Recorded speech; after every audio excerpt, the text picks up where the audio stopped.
ধৈর্য ধরেছেন মুহাম্মদ সাল্লাল্লাহু আলাইহি ওয়াসাল্লাম। ইসলামী ভীষণ আর ভীষণ এই জামাতের পক্ষে কাজ করতে গিয়ে, কোরআনের কথা বলতে গিয়ে নির্যাতিত হয়েছেন, নিপীড়িত হয়েছেন, মার খেতে হয়েছে। যেই শরীরে মাছি মশা পর্যন্ত বসতো না, ওই শরীরটা পাথরের আঘাতে জাদুরের মতো ছিদ্র হয়ে গেছে। মাথা ফেটে লোহার মস্তকে কড়া, লোহার কড়া ঢুকে গেছে। শোয়েব আবু তালিবে না খেয়ে না পান করে বন্দি জেলখানায় থেকেছে।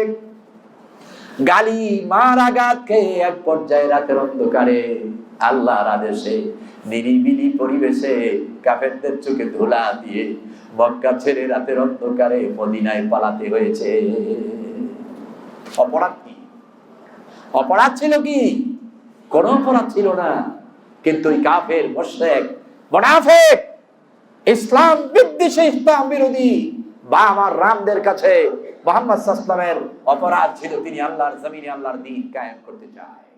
কোরআনের গান দিয়ে হাদিসের আলোকে সত্য পথে যেন থাকি অবিচল, তোমার ছায়া তলে করগো কবুল প্রভু, তোমারে অধম বান্দাকে। প্রিয় ভাইরা আমার, তাহলে এর 5 নাম্বার গুণাবলী হচ্ছে আল্লাহ তাআলার কাছে মধ্যরাতে বা শেষ রাতে ক্ষমা চাইতেই থাকা, ক্ষমা চাইতেই থাকা। বিতিরের সালাত কি জামাতে পড়া যায়? বিতিরের সালাত কি জামাতে পড়া যায়? তাহাজ্জুদের সালাত কি জামাতে পড়া যায়? অবশ্যই যায়। আপনি চাইলে আপনার পরিবার, আপনার মা, আপনার মহিলা যারা মুহররম, মহিলা যারা, আবার ভাবিকে নিয়ে শুরু করা যাবে না, শালীকে নিয়ে শুরু করা যাবে না। কথা বোঝেন নাই? ভাবি শালীকে নিয়ে জামাতে নামাজ পড়া যায়? যায়। তারা এক রুমে, আপনি আরেক রুমে। আপনাকে তারা দেখে না, আপনিও তাদেরকে দেখেন না। কেরাত চলতেছে, জামাতে চলেই হয়ে গেছে। এই জন্য প্রিয় ভাই আমার, আপনি যদি মনে করেন রাতের অন্ধকারে আপনার পরিবার নিয়ে তাহাজ্জুদের সালাতে দাঁড়ায় যাবেন, অবশ্যই আপনি উঠবেন, বিবিকে উঠাবেন, মাকে উঠাবেন, সন্তান সন্ততিগুলোকে উঠাবেন, ওযু করে তাহাজ্জুদের সালাতে দাঁড়ায় যাবেন। আপনি দাঁড়াবেন আগে, পুরুষগুলো দাঁড়াবে তারপরে, নারীগুলো দাঁড়াবে তারপরে। আপনি চাইলে জামাতের সাথে আপনার কিয়ামুল লাইল এবং বিতরের সালাত আদায় করতে পারে। রাত ভর পড়বেন। প্রিয় ভাইয়েরা আমার, মালয়েশিয়ার একটি ঘটনা মনে পড়ে গেল। একটি হাফেজে কোরআন পরিবার, ওই পরিবার, যেই পরিবারে হাফেজ ছাড়া কেউ নাই। এই পরিবার বাংলাদেশে আছে? আছে। আমি একটা মাহফিল করি ভোলায়, বাংলা বাজারের পাশে। আমার ভাই ইন্তেকাল করেছেন, আল্লাহ জান্নাতবাসী করুন। আমি যাওয়ার পরে বললেন 10-12 বছর আগে যে হুজুর 56 বছর মাহফিল চলছে, আমাদের ইতিহাস হচ্ছে, একবার যেই বক্তা আনি দ্বিতীয়বার সেই বক্তারে আর দাওয়াত দেই না। আমি বললাম আলহামদুলিল্লাহ। আলোচনার পরে বলতেছে হুজুর যত বছর আপনি বেঁচে থাকবেন আপনি প্রতি বছর আসা লাগবে ওয়াদা করেন। তাই বললাম ভাই আপনি তো 2 বার এক বক্তা বলেন না। বলতেছে না হুজুর আপনার আজীবন দাওয়াত। লোকটি ইন্তেকাল করেছেন, আল্লাহ জান্নাতবাসী করুন। তার পরিবারে সন্তান, ছেলে মেয়ে, সন্তান, স্ত্রী, স্বামী এবং পুত্রবধূ যারা আছে 56 জন সদস্য, আলহামদুলিল্লাহ একজনও হাফেজে কোরআন ছাড়া নেই। বললাম ভাই কেমনে সম্ভব? হুজুর হাফেজ ছাড়া যদি ছেলেরে বিয়ে করাইছি তাহলে ওরে হাফেজ বানাইয়া দিছি। আলহামদুলিল্লাহ, আলহামদুলিল্লাহ। মালয়েশিয়ার এই পরিবারটি হাফেজে কোরআন পরিবার। রাতে তারা দাঁড়ায় তাহাজ্জুদের নামাজ, বিতিরের নামাজ, কিয়ামুল লাইল রাতে জামাতের সাথে পড়তো, চোখের পানিগুলো ছেড়ে কাঁদতো। আমার ভাইরা, একদিনকার ঘটনা, নামাজের মধ্যে তিনি লম্বা তেলাওয়াত, লম্বা রুকু সেজদা দিতেন। তিনি তার নামাজের ভিতরে সেজদার মধ্যে গিয়ে লম্বা সময় হয়ে গেছে, কাঁদতে শুরু করলেন। কান্না, তারাও কাঁদে, সন্তান, পরিবার, মা, স্ত্রী তারাও কাঁদে। আজকের কান্নাটা ওই ইমাম সাহেব হাফেজে কোরআন খুব বেশি কাঁদতেছেন। হঠাৎ করে তার কান্না থেমে গেল। ওই পেছনের তারা ভাবলেন আজকে তিনি সেজদাটা একটু অন্য দিনের চাইতে বেশি লম্বা করে ফেলেছেন, বেশি কাঁদলেন।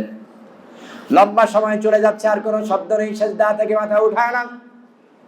এবার তার সন্তান চিন্তা করলেন বাবা মাথা থেকে কেন সেজদা উঠায় না? মাত্র 13-14 বছরের সন্তান, ওর একটু তো ধৈর্যের পরিধিটা কম। ও মাথাটা উঁচু করে দেখতেছে, বাবায় নড়ে না। আস্তে করে বাবার পেছনে নাড়া দিলেন, ভাবলেন বাবা কি ঝিমিয়ে পড়েছে, তন্দ্রা এসে গেছে নাকি, এত লম্বা সেজদা কষ্ট হচ্ছে। আস্তে করে তিনি নাড়া দিলেন, বাবা নড়ে না। তিনি তার হাত দিয়ে একটু জোরে ধাক্কা মারলেন, ধাক্কা মারার সাথে সাথে বাবা পড়ে গেল। সন্তান দেখলেন বাবা সেজদার মধ্যে কাঁদতে কাঁদতে দুনিয়ার জমিন থেকে বিদায় নিয়ে ফেলেছে, বাবা আর বেঁচে নেই। তিনি তখন তার বাবার লাশটার পাশে সামনে চলে গেলেন। ওই 13-14 বছরের হাফেজে কোরআন সন্তান বাবার লাশের পাশে সামনে দাঁড়ায়া তিনি সেজদা থেকে বললেন আল্লাহু আকবার।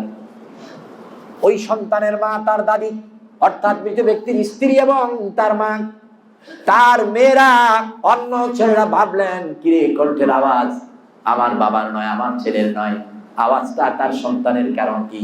ওরা সেজদা থেকে উঠে তাকায় দেখলেন বাবা কাত হয়ে পড়ে আছে, বাবা দুনিয়ার জমিনে আর বেঁচে নেই।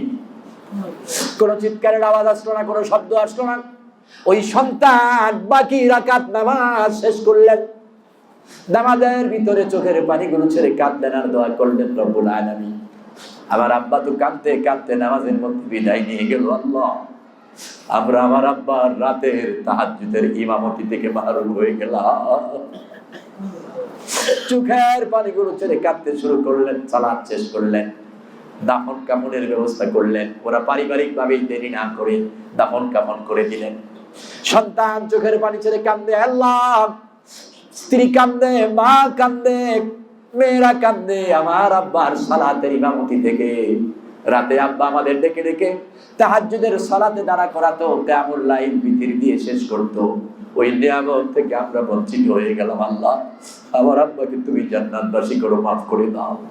আমার ভাইয়েরা, ওই পরিবারের যারা সব ওই রাতে একটাই স্বপ্ন দেখলো, কান্না করতে করতে যখন তন্দ্রা এসে গেল, ঘুমিয়ে গেল, তন্দ্রা এসে গেল, তখন ওরা দেখলো মুহাম্মদ সাল্লাল্লাহু আলাইহি ওয়াসাল্লাম তাদের পাশে দাঁড়িয়ে সালাম দিলেন আর ডেকে বললেন, ও পরিবারের লোকেরা কেঁদো না, কেঁদো না, আমি মুহাম্মদ তোমার আব্বারে ছাড়া জান্নাতে যাব না। এই জন্য আমার ভাইরা, আপনি চাইলে রাতের এই সালাত আপনার পরিবারের সবাইকে নিয়ে দাঁড়াতে পারে। এটা হচ্ছে অন্যতম নিয়ামত, এটা হচ্ছে কি অন্যতম নিয়ামত। এই জন্য প্রিয় ভাইয়ের আমার, এই 5টি কোয়ালিটির প্রথম কোয়ালিটি হচ্ছে আস-সাবিরিন, ধৈর্যশীল হতে হবে। আমরা গেল সপ্তাহে ধৈর্যের ব্যাপারে কিছু কথা বলেছিলাম, বলি নাই? ধৈর্য ধরেছেন মুহাম্মদ সাল্লাল্লাহু আলাইহি ওয়াসাল্লাম। ইসলামী ভীষণ আর মিশন, এই জামাতের পক্ষে কাজ করতে গিয়ে, কোরআনের কথা বলতে গিয়ে নির্যাতিত হয়েছেন, নিপীড়িত হয়েছেন, মার খেতে হয়েছে। যেই শরীরে মাছি মশা পর্যন্ত বসতো না, ওই শরীরটা পাথরের আঘাতে জাদুরের মতো ছিদ্র হয়ে গেছে। মাথা ফেটে লোহার মস্তকে কড়া, লোহার কড়া ঢুকে গেছে। শোয়েব আবু তালিবে না খেয়ে না পান করে বন্দি জেলখানায় থেকেছে। গালি মার আঘাত খেয়ে এক পর্যায়ে রাতের অন্ধকারে আল্লাহর আদেশে নিরিবিলি পরিবেশে কাফেরদের চোখে ধুলা দিয়ে মক্কা ছেড়ে রাতের অন্ধকারে মদিনায় পালাতে হয়েছে। অপরাধ কি? অপরাধ ছিল কি? কোন অপরাধ ছিল না। কিন্তু ওই কাফের, মুশরিক, মুনাফিক, ইসলাম বিদ্বেষী, ইসলাম বিরোধী বা আমার রামদের কাছে মুহাম্মদ সাল্লাল্লাহু আলাইহি ওয়াসাল্লামের অপরাধ ছিল তিনি আল্লাহর জমিনে আল্লাহর দ্বীন কায়েম করতে চায়। তিনি মানব রচিত আইনকে বন্ধ করে আল্লাহর আইন কায়েম করতে চায়। তিনি বলেছিলেন, ইনিল হুকমু ইল্লা লিল্লাহ, এই জমিন যার, এই সৃষ্টি যার, সমস্ত হুকুম চলবে। তাহলে সৃষ্টি কার? আওয়াজ করে বলেন, এই সৃষ্টি কার? এই আসমান কার? এই জমিন কার? আপনাকে আমাকে তো নিয়ামত দিয়েছেন, এত সুন্দর করে সৃষ্টি করেছেন কে? হঠাৎ চিৎকার করে আকাশের দিকে হাত উঁচু করে সাক্ষী দেন, এই জমিনে একমাত্র শুধুমাত্র কেবলমাত্র আইন আর হুকুম চলতে পারে কার?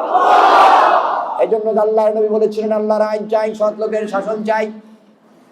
আইন চলবে আল্লাহর, আবু জাহেলের আইন, আবু লাহাবের আইন, উতবার আইন, ওই সেই লাত মানাত হুজ্জাতের আইন আর চলতে দেওয়া যাবে না, চলবে না। অতএব মক্কার মানুষ, আরবের মানুষ তাম পৃথিবীর মানুষ তোমরা পড়ো লা ইলাহা ইল্লাল্লাহ, এর মানে আল্লাহ ছাড়া কোনো আইনদাতা নেই, কোনো বিধানদাতা নেই, কোনো হুকুমদাতা নেই, আনুগত্যের উপাসনার কেউ নেই। অতএব আল্লাহর আইন, আল্লাহর বিধান যখন যেখানে, আমিও তখন থাকবো সেখানে। এই দাওয়াত দিয়ে মুহাম্মদ সাল্লাল্লাহু আলাইহি ওয়াসাল্লামকে নির্যাতিত হতে হয়েছে কি হয় নাই?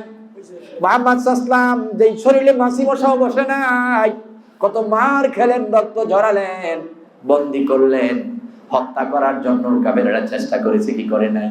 আমার ভাইরা, এই ধৈর্যের পরীক্ষায় মুহাম্মদ সাল্লাল্লাহু আলাইহি ওয়াসাল্লাম পাস না ফেল? পাস না ফেল? মদিনায় যখন চলে গেল, সাহাবীরা পালিয়ে দেখেন কি কন্টাক্ট হলো। যদি হুদায়বিয়ার সন্ধির পরে মক্কা থেকে কেউ মদিনা ইসলাম গ্রহণ করে চলে যায়, তাহলে তাদেরকে মক্কার কাফেরদের হাতে ফিরিয়ে দেওয়া লাগবে।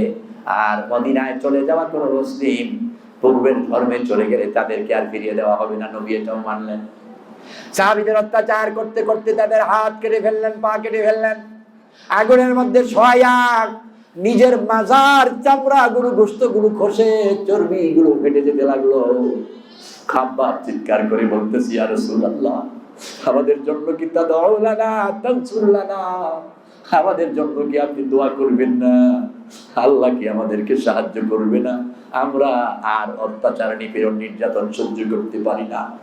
আল্লাহর নবী বললেন, আমার সাহাবীরা শোনো, আমানুসবিরু ওয়াসাবিরু ওয়ারাবিতু ওয়াত্তাকুল্লাহ।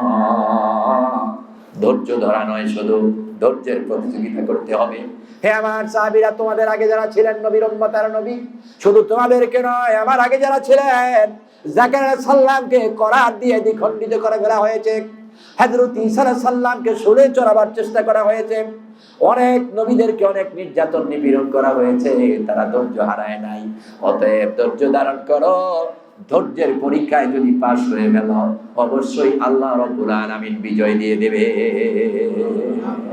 তাহলে আপনাকে ধৈর্যের মারাত্মক পরীক্ষা দিতে হবে, ধৈর্যের প্রতিযোগিতা করতে হবে। অধৈর্য হলে চলবে না।